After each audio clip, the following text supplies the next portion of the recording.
أهلا بيكم في قناة IELTS Academy 9.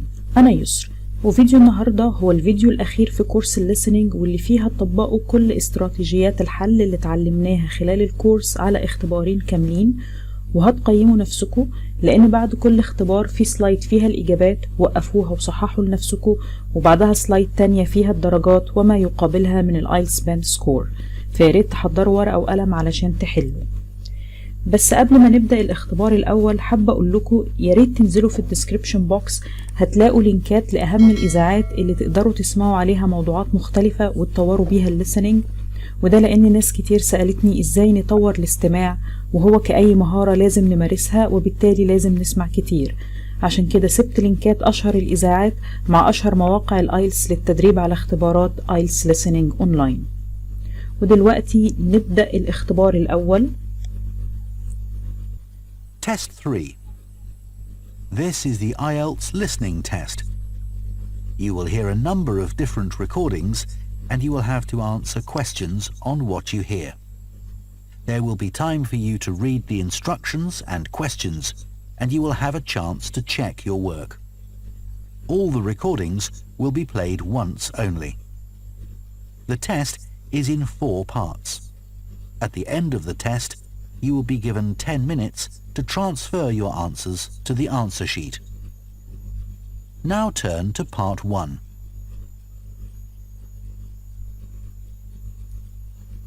Part 1. You will hear a woman phoning to ask about a summer cycling camp for her young son who is called Charlie. First, you have some time to look at questions 1 to 5.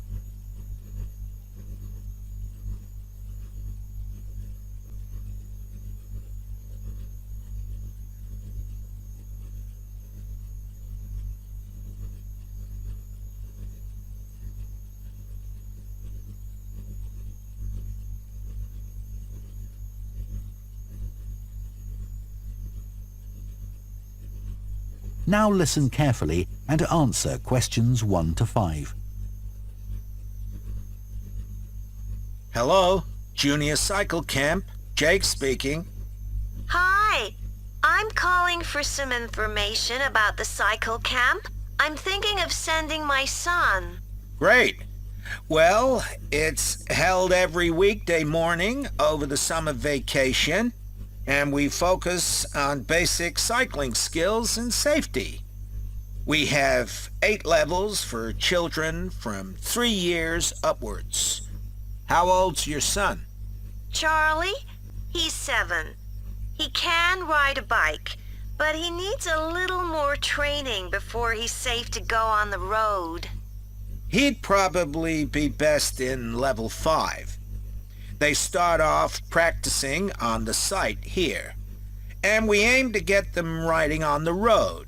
But first, they're taken to ride in the park, away from the traffic. Right. And can you tell me a bit about the instructors? Well, all our staff wear different colored shirts. So we have 3 supervisors, and they have red shirts. They support the instructors, and they also stand in for me if I'm not around. Then the instructors themselves are in blue shirts, and one of these is responsible for each class. Okay. In order to be accepted, all our instructors have to submit a reference from someone who's seen them work with children. Like if they've worked as a babysitter, for example. Then they have to complete our training course, including how to do lesson plans and generally care for the well-being of the kids in their class. They do a great job, I have to say. Right. And tell me a bit about the classes. What size will Charlie's class be? We have a limit of 8 children in each class, so their instructor really gets to know them well.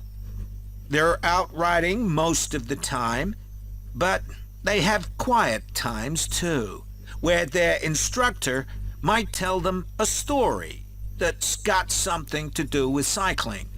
Or get them to play a game together. It's a lot of fun. It must be. Now, what happens if there's rain? Do the classes still run? Oh yes. We don't let that put us off. We just put on our waterproofs and keep cycling. Before you hear the rest of the conversation, you have some time to look at questions 6 to 10.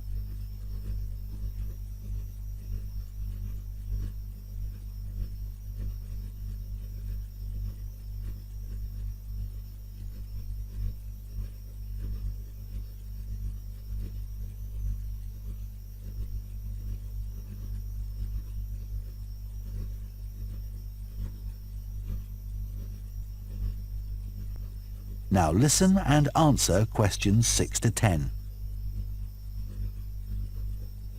And is there anything special Charlie should bring along with him? Well, maybe some spare clothes, especially if the weather's not so good. And a snack for break time? How about a drink? No, we'll provide that. And make sure he has shoes, not sandals. Sure. And just at present, Charlie has to take medication every few hours, so I'll make sure he has that. Absolutely. Just give us details of when he has to take it, and we'll make sure he does. Thanks. Now, there are a few things you should know about day 1 of the camp. The classes normally start at 9:30 every morning, but on day 1, you should aim to get Charlie here by 9:20. The finishing time will be 12:30 as usual. We need the additional time because there are a few extra things to do. The most important is that we have a very careful check to make sure that every child's helmet fits properly. If it doesn't fit, we'll try to adjust it, or we'll find him another one. But he must wear it all the time he's on the bike. Of course. Then, after that, all the instructors will be waiting to meet their classes, and they'll meet up in the tent. You can't miss it. And each instructor will take their class away and get started. Okay, well, that all sounds good. Now, can you tell me how much the camp costs a week? $199. We've managed to keep the price more or less the same as last year. It was $190 then. But the places are filling up quite quickly. Right. Okay, well, I'd like to book for the... That is the end of part 1. You now have half a minute to check your answers to part 1. Part 2. You will hear a recruitment officer called Megan Baker giving a talk at a jobs fair about opportunities for those interested in the food and agriculture sectors. First, you have some time to look at questions 11 to 14.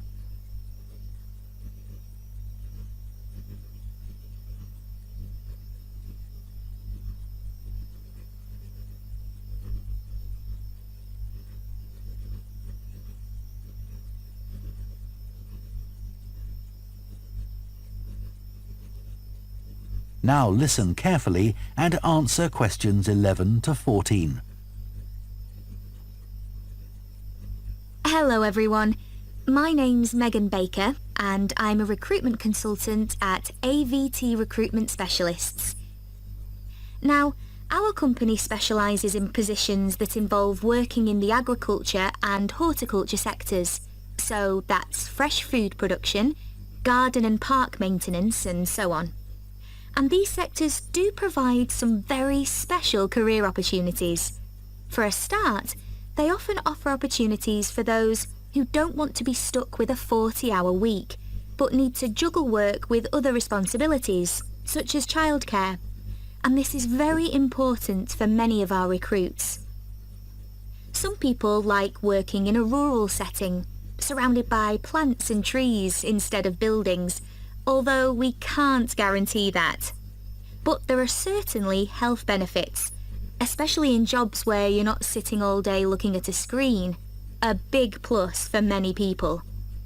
Salaries can sometimes be good too, although there's a lot of variety here. And you may have the opportunity in some types of jobs for travel overseas, although that obviously depends on the job, and not everyone is keen to do it. Of course, working outdoors does have its challenges. It's fine in summer, but can be extremely unpleasant when it's cold and windy. You may need to be pretty fit for some jobs, though with modern technology, that's not as important as it once was. And standards of health and safety are much higher now than they used to be, so there are fewer work-related accidents. But if you like a lively city environment surrounded by lots of people, these jobs are probably not for you. They're often in pretty remote areas. And some people worry about finding a suitable place to live, but in our experience, this usually turns out fine. Before you hear the rest of the talk, you have some time to look at questions 15 to 20.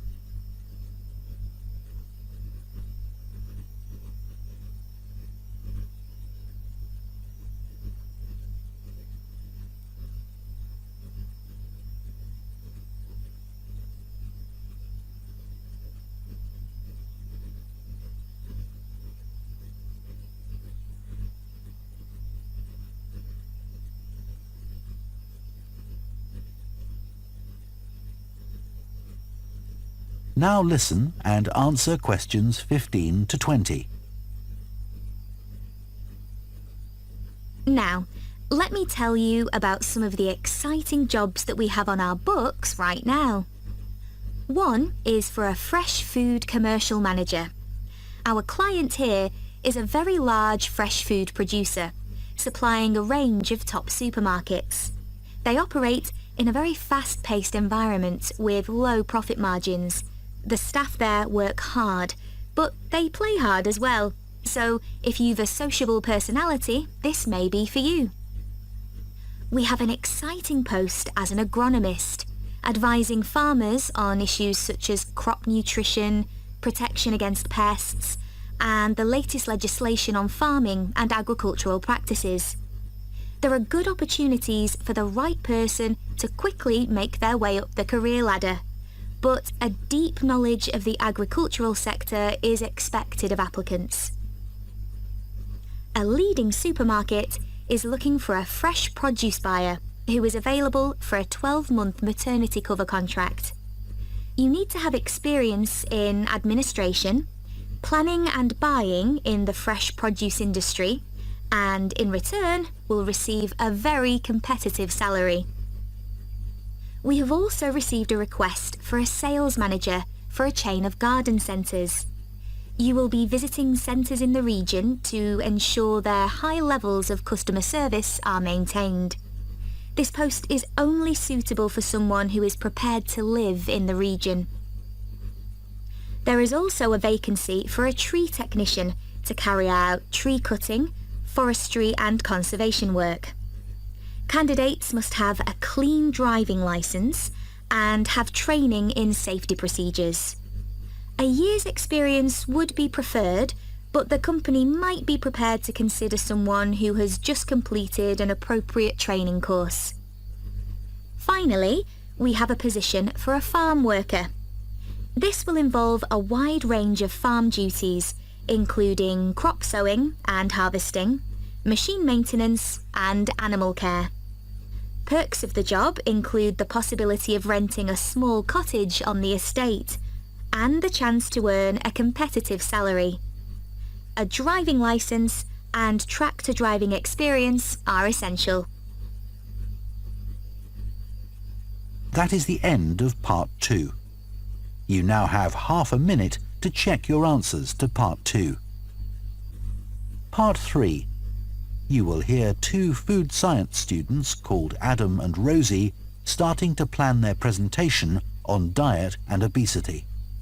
First, you have some time to look at questions 21 to 24.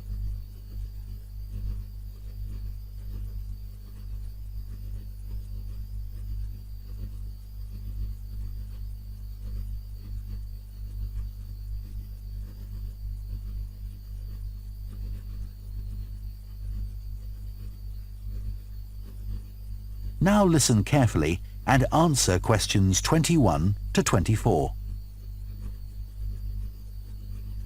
OK, Rosie, shall we try to get some ideas together for our presentation on diet and obesity? Sure. I can talk about the experiment I did to see if people can tell the difference between real sugar and artificial sweeteners. Where you gave people drinks with either sugar or artificial sweeteners, and they had to say which they thought it was? Yeah. It took me ages to decide exactly how I'd organise it, especially how I could make sure that people didn't know which drink I was giving them. It was hard to keep track of it all, especially as I had so many people doing it. I had to make sure I kept a proper record of what each person had had. So, could most people tell the difference? Yeah, I hadn't thought that they would be able to, but most people could. Then there's that experiment I did, measuring the fat content of nuts, to see if the nutritional information given on the packet was accurate. The one where you ground up the nuts and mixed them with a chemical to absorb the fat? Yes. My results were a bit problematic. The fat content for that type of nut seemed much lower than it said on the package. But I reckon the package information was right. I think I should probably have ground up the nuts more than I did. It's possible that the scales for weighing the fat weren't accurate enough too. I'd really like to try the experiment again sometime. Before you hear the rest of the discussion, you have some time to look at questions 25 to 30.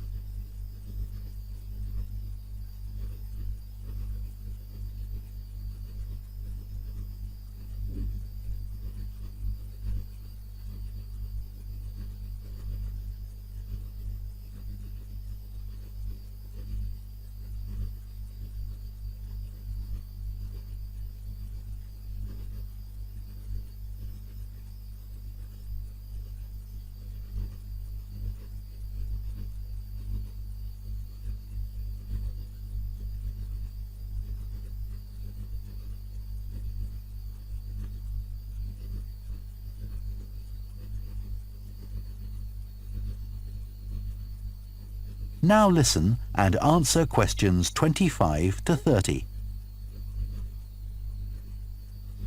So what can we say about helping people to lose weight? There's a lot we could say about what restaurants could do to reduce obesity. I read that the items at the start of a menu and the items at the end of a menu are much more likely to be chosen than the items in the middle. So if you put the low-calorie items at the beginning and end of the menu, people will probably go for the food with fewer calories without even realising what they're doing.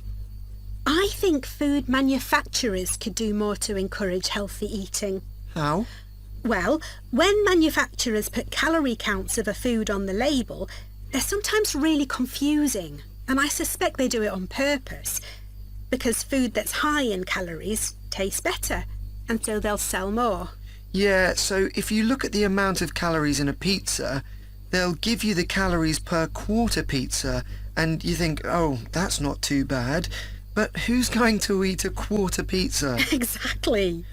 I suppose another approach to this problem is to get people to exercise more. Right. In England, the current guidelines are for at least 30 minutes of brisk walking 5 days a week. Now, when you ask them, about 40% of men and 30% of women say they do this. But when you objectively measure the amount of walking they do with motion sensors, you find that only 6% of men and 4% of women do the recommended amount of exercise. So you can see why obesity is growing. So how can people be encouraged to take more exercise? Well, For example, think of the location of stairs in a train station. If people reach the stairs before they reach the escalator when they're leaving the station, they're more likely to take the stairs. And if you increase the width of the stairs, you'll get more people using them at the same time. It's an unconscious process and influenced by minor modifications in their environment. Right. And it might not be a big change, but if it happens every day, it all adds up. Yes, but actually, I'm not sure if we should be talking about exercise in our presentation. Well, we've done quite a bit of reading about it. I know, but it's going to mean we have a very wide focus, and our tutor did say that we need to focus on causes and solutions in terms of nutrition. Oh, I suppose so. And we've got plenty of information about that. OK, well, that will be simpler. So, what shall we do now? We've still got half an hour before our next lecture. Let's think about what we're going to include and what will go where. Then we can decide what slides we need. OK, fine. That is the end of Part 3. You now have half a minute to check your answers to Part 3. Part 4. You will hear a lecturer on a fashion design course introducing the subject of hand knitting, which involves making things like woolen jumpers and scarves. First, you have some time to look at questions 31 to 40.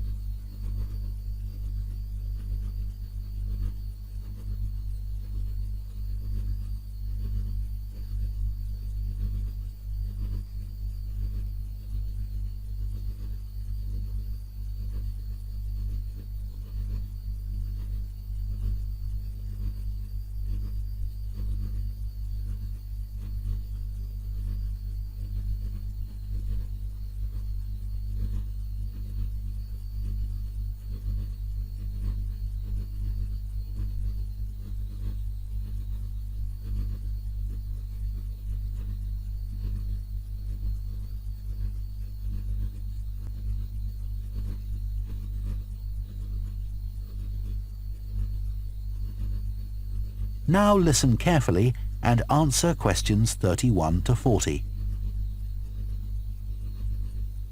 Good morning, everyone.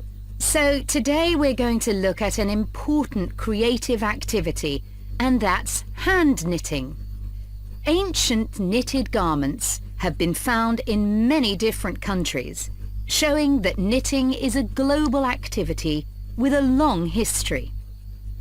When someone says the word knitting, we might well picture an elderly person, a grandmother perhaps, sitting by the fire knitting garments for themselves or other members of the family. It's a homely image, but one that may lead you to feel that knitting is an activity of the past. And indeed, during the previous decade, it was one of the skills that was predicted to vanish from everyday life. For although humans have sewn and knitted their own clothing for a very long time, many of these craft-based skills went into decline when industrial machines took over, mainly because they were no longer passed down from one generation to another. However, that's all changing, and interest in knitting classes in many countries is actually rising, as more and more people are seeking formal instruction in the skill. With that trend, we're also seeing an increase in the sales figures for knitting equipment. So, why do people want to be taught to knit at a time when a machine can readily do the job for them? The answer is that knitting, as a handicraft, has numerous benefits for those doing it. Let's consider what some of these might be. While many people knitted garments in the past because they couldn't afford to buy clothes, it's still true today that knitting can be helpful if you're experiencing economic hardship. If you have several children who all need warm winter clothes, knitting may save you a lot of money. And the results of knitting your own clothes can be very rewarding, even though the skills you need to get going are really quite basic, and the financial outlay is minimal. But the more significant benefits in today's world are to do with well-being. In a world where it's estimated that we spend up to 9 hours a day online, doing something with our hands that is craft-based makes us feel good. It releases us from the stress of a technological, fast-paced life.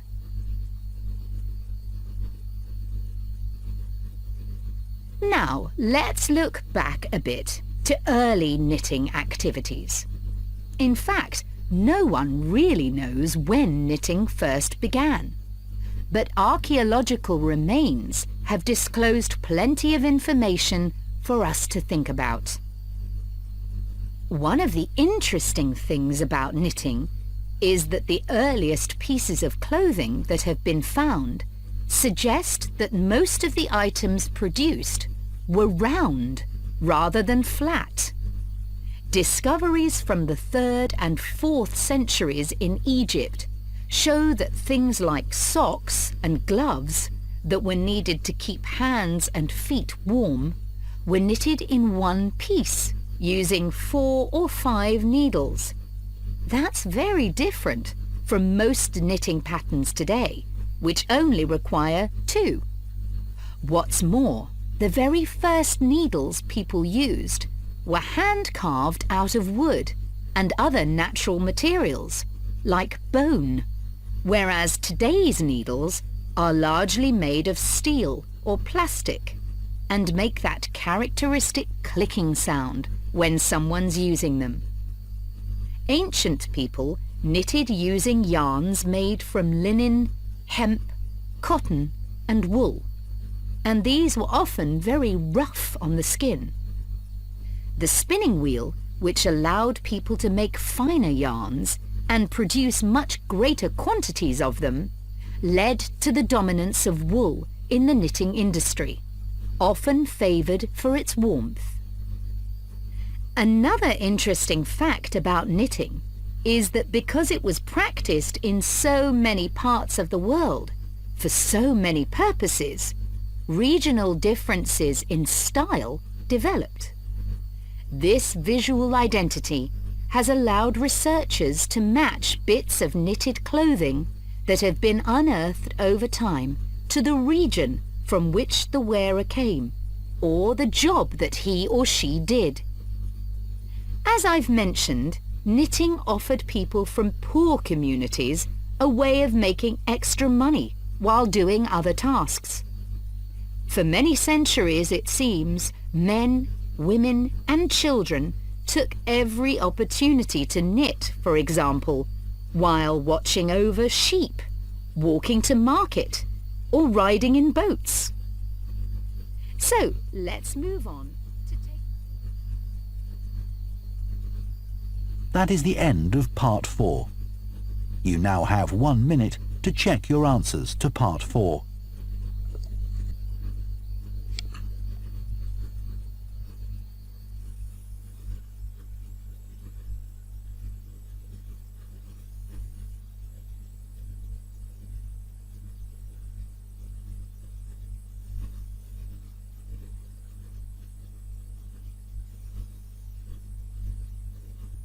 Test 4. This is the IELTS listening test. You will hear a number of different recordings and you will have to answer questions on what you hear.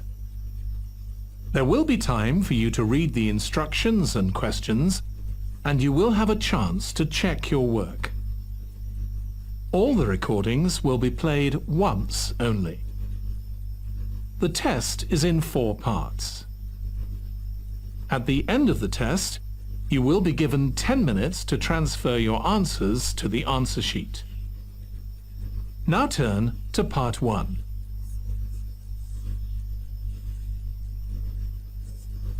Part 1. You will hear a representative from a train company talking to a woman about her train journey. First, you have some time to look at questions 1 to 6.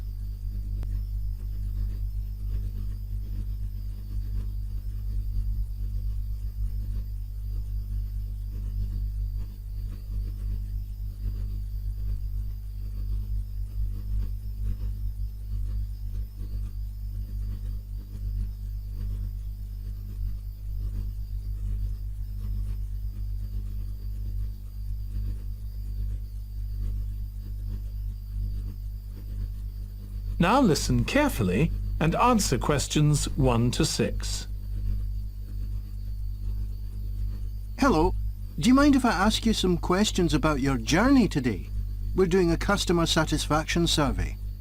Yes, OK. I've got about 10 minutes before my train home leaves. I'm on a day trip. Great, thank you.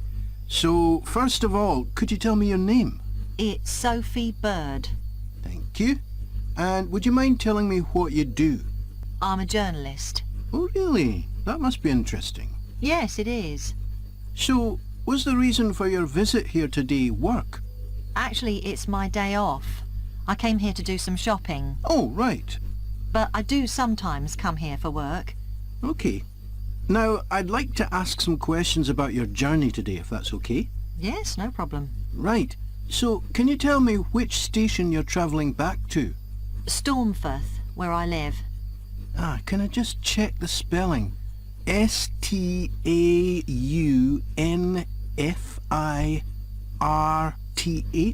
That's right. And you travelled from there this morning? Yes. OK, good. Next, can I ask what kind of ticket you bought? I assume it wasn't a season ticket as you don't travel every day.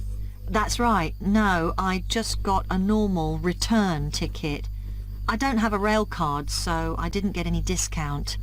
I keep meaning to get one because it's a lot cheaper. Yes, you'd have saved 20% on your ticket today. Oh. So you paid the full price for your ticket?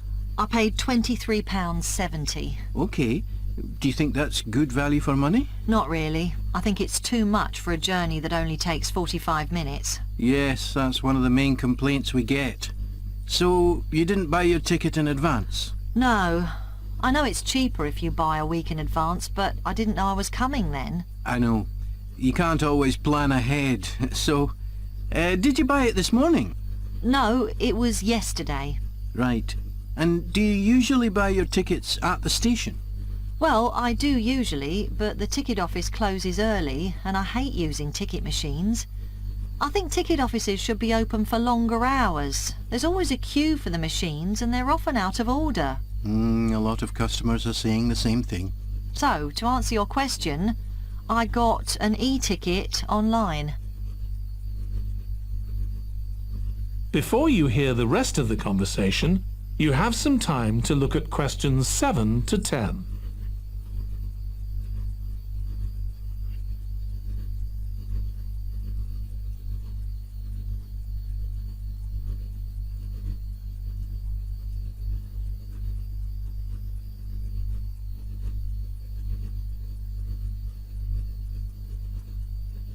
Now listen and answer questions 7 to 10. OK, thank you. Now I'd like to ask you about your satisfaction with your journey. So what would you say you were most satisfied with today? Well, I like the Wi-Fi on the train. It's improved a lot. It makes it easier for me to work if I want to. That's the first time today anyone's mentioned that. Oh. It's good to get some positive feedback on that. And is there anything you weren't satisfied with? Well, normally the trains run on time and are pretty reliable, but today there was a delay. The train was about 15 minutes behind schedule. OK, I'll put that down. Now, I'd also like to ask about the facilities at the station. You've probably noticed that the whole station's been upgraded. What are you most satisfied with? I think the best thing is that they've improved the amount of information about train times, etc. that's given to passengers. It's much clearer. Before, there was only one board and I couldn't always see it properly, which was frustrating. That's good. And is there anything you're not satisfied with? Let's see. I think things have generally improved a lot. The trains are much more modern and I like the new cafe. But one thing is that there aren't enough places to sit down, especially on the platforms. OK. So I'll put seating down, shall I, as the thing you're least satisfied with? Yes, OK. Can I ask your opinion about some of the other facilities? We'd like feedback on whether people are satisfied, dissatisfied, or neither satisfied nor dissatisfied. OK. What about the parking at the station? Well, to be honest, I don't really have an opinion, as I never use it. So neither satisfied nor dissatisfied for that, then? Yes, I suppose so. OK, and what about... That is the end of part 1. You now have 1 minute to check your answers to part 1. Part 2. You will hear the chair of a committee on park facilities addressing her local town council about changes that have been made to the park. First, you have some time to look at questions 11 to 16.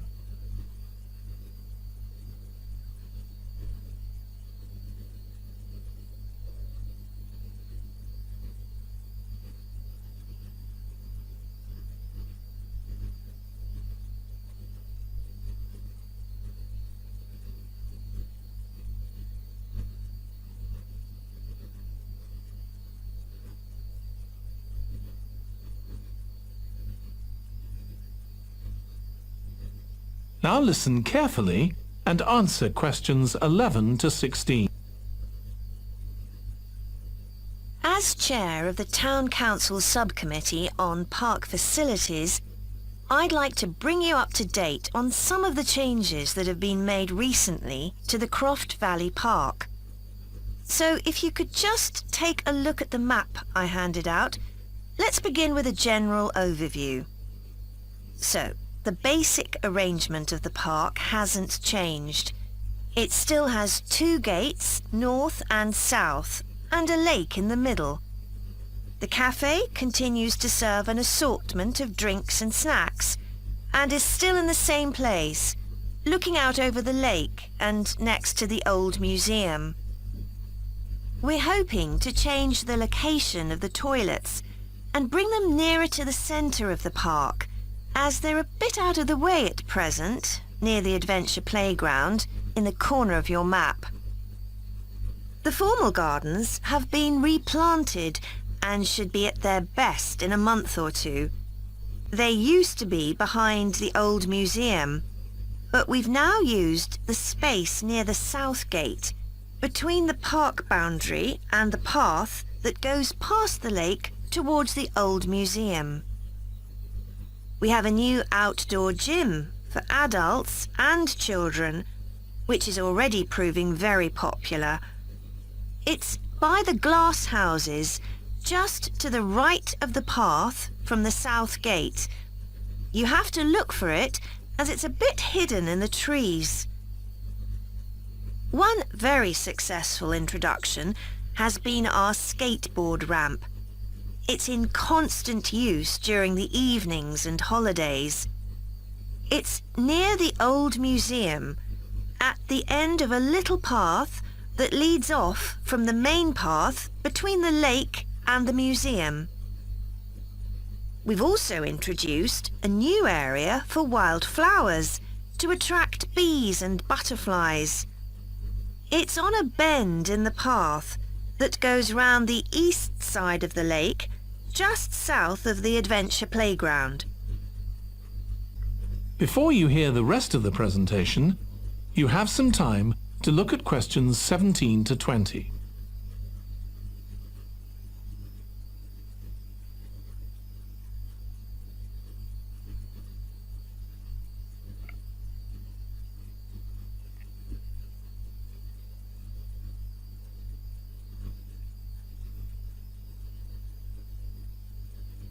Now listen and answer questions 17 to 20. Now, let me tell you a bit more about some of the changes to Croft Valley Park. One of our most exciting developments has been the Adventure Playground. We were aware that we had nowhere for children to let off steam and decided to use our available funds to set up a completely new facility in a large space to the north of the park. It's open year-round, though it closes early in the winter months, and entrance is completely free.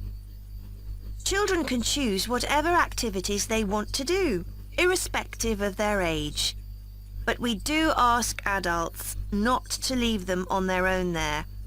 There are plenty of seats where parents can relax and keep an eye on their children at the same time. Lastly, the glass houses.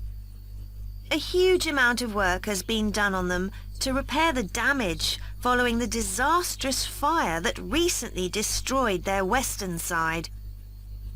Over £80,000 was spent on replacing the glass walls and the metal supports, as well as the plants that had been destroyed, although, unfortunately, the collection of tropical palm trees has proved too expensive to replace up to now. At present, the glass houses are open from 10 a.m. to 3 p.m. Mondays to Thursdays, and it's hoped to extend this to the weekends soon.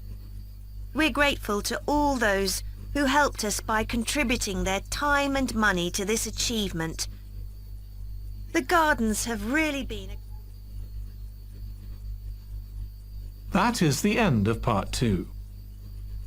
You now have 30 seconds to check your answers to part 2.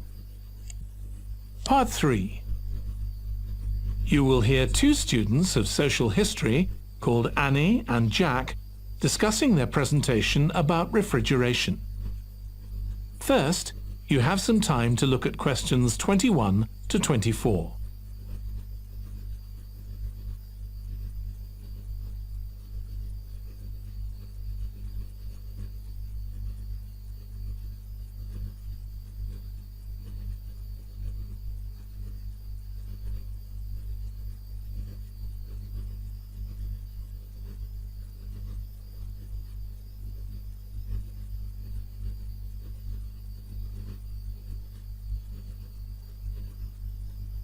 Now listen carefully and answer questions 21 to 24.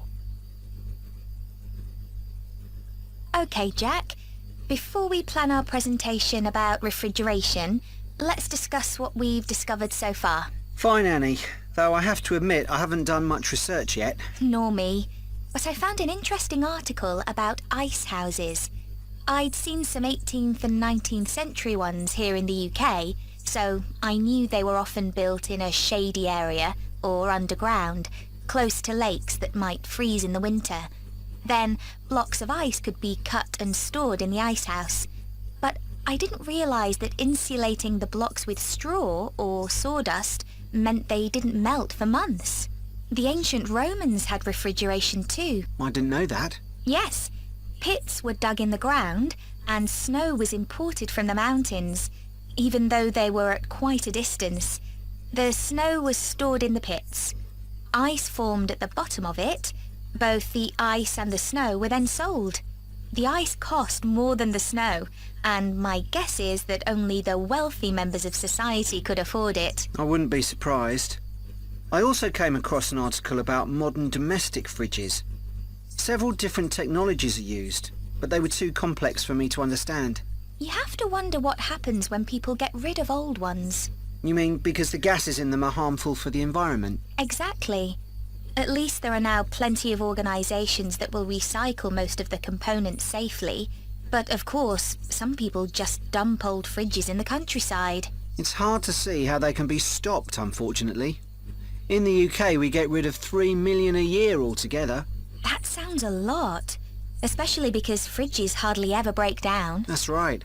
In this country, we keep domestic fridges for 11 years on average, and a lot lasts for 20 or more. So if you divide the cost by the number of years you can use a fridge, they're not expensive, compared with some household appliances. True. I suppose manufacturers encourage people to spend more by making them different colours and designs. I'm sure when my parents bought their first fridge, they had hardly any choice. Yes, there's been quite a change. Before you hear the rest of the discussion, you have some time to look at questions 25 to 30.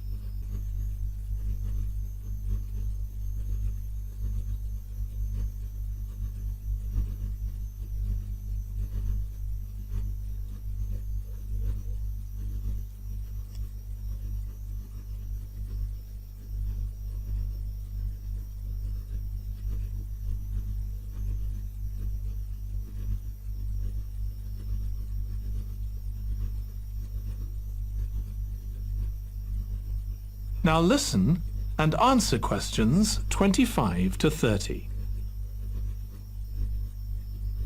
Right, let's make a list of topics to cover in our presentation and decide who's going to do more research on them.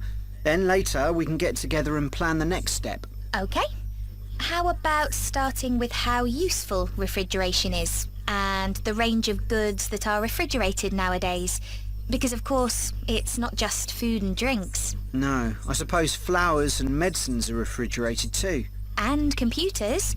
I could do that, unless you particularly want to. No, that's fine by me. What about the effects of refrigeration on people's health? After all, some of the chemicals used in the 19th century were pretty harmful, but there have been lots of benefits too, like always having access to fresh food. Do you fancy dealing with that? I'm not terribly keen, to be honest. Nor me. My mind just goes blank when I read anything about chemicals. Oh, all right then. I'll do you a favour. But you owe me, Jack. OK. What about the effects on food producers? Like farmers in poorer countries being able to export their produce to developed countries. Something for you, maybe? I don't mind. It should be quite interesting. I think we should also look at how refrigeration has helped whole cities. Like Las Vegas, which couldn't exist without refrigeration because it's in the middle of a desert. Right. I had a quick look at an economics book in the library that's got a chapter about this sort of thing. I could give you the title if you want to do this section. Not particularly, to be honest. I find economics books pretty heavy going as a rule. OK, leave it to me then. Thanks. Then there's transport and the difference that refrigerated trucks have made. I wouldn't mind having a go at that. Don't forget trains too. I read something about milk and butter being transported in refrigerated railroad cars in the USA right back in the 1840s. I hadn't thought of trains. Thanks. Shall we have a separate section on domestic fridges? After all, they're something everyone's familiar with. What about splitting it into two? You could investigate 19th and 20th century fridges, and I'll concentrate on what's available these days, and how manufacturers differentiate their products from those of their competitors. OK, that'd suit me. That is the end of part 3. You now have 30 seconds to check your answers to part 3. Part 4. You will hear a history student giving part of a presentation about changes in British society in the 19th century. First, you have some time to look at questions 31 to 40.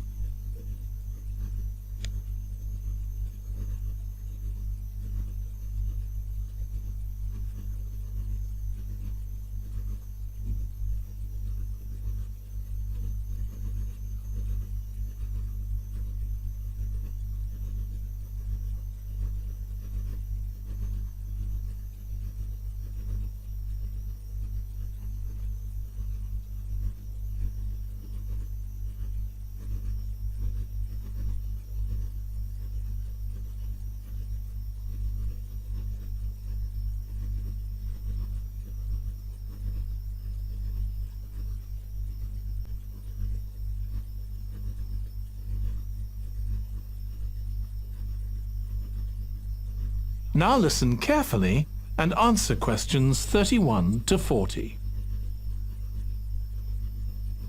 Hi everyone. In this session, I'll be presenting my research about the social history of Britain during the Industrial Revolution. I particularly looked at how ordinary lives were affected by changes that happened at that time. This was a time that saw the beginning of a new phenomenon, consumerism, where buying and selling goods became a major part of ordinary people's lives. In fact, it was in the 19th century that the quantity and quality of people's possessions was used as an indication of the wealth of the country. Before this, the vast majority of people had very few possessions, but all that was changed by the Industrial Revolution.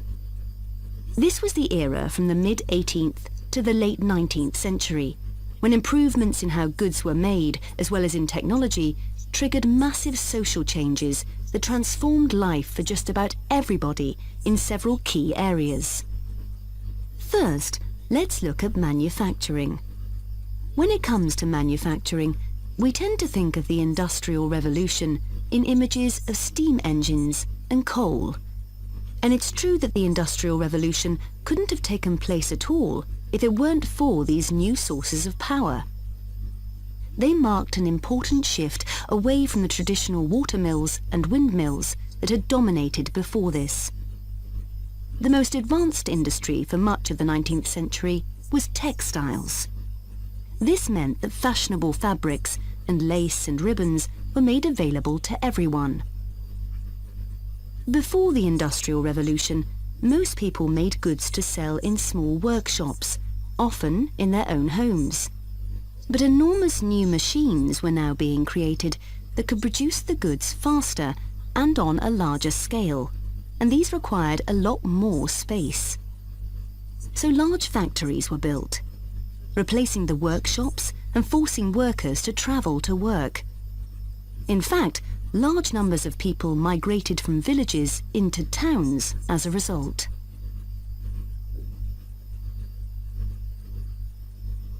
As well as manufacturing, there were new technologies in transport, contributing to the growth of consumerism. The horse-drawn stagecoaches and carts of the 18th century, which carried very few people and goods and travelled slowly along poorly surfaced roads, were gradually replaced by the numerous canals that were constructed. These were particularly important for the transportation of goods. The canals gradually fell out of use, though, as railways were developed, becoming the main way of moving goods and people from one end of the country to the other. And the goods they moved weren't just coal, iron, clothes, and so on. Significantly, they included newspapers, which meant that thousands of people were not only more knowledgeable about what was going on in the country, but could also read about what was available in the shops. And that encouraged them to buy more. So faster forms of transport resulted in distribution becoming far more efficient. Goods could now be sold all over the country instead of just in the local market. The third main area that saw changes that contributed to consumerism was retailing. The number and quality of shops grew rapidly, and in particular, small shops suffered as customers flocked to the growing number of department stores, a form of retailing that was new in the 19th century. The entrepreneurs who opened these found new ways to stock them with goods and to attract customers. For instance, improved lighting inside greatly increased the visibility of the goods for sale. Another development that made goods more visible from outside resulted from the use of plate glass, which made it possible for windows to be much larger than previously.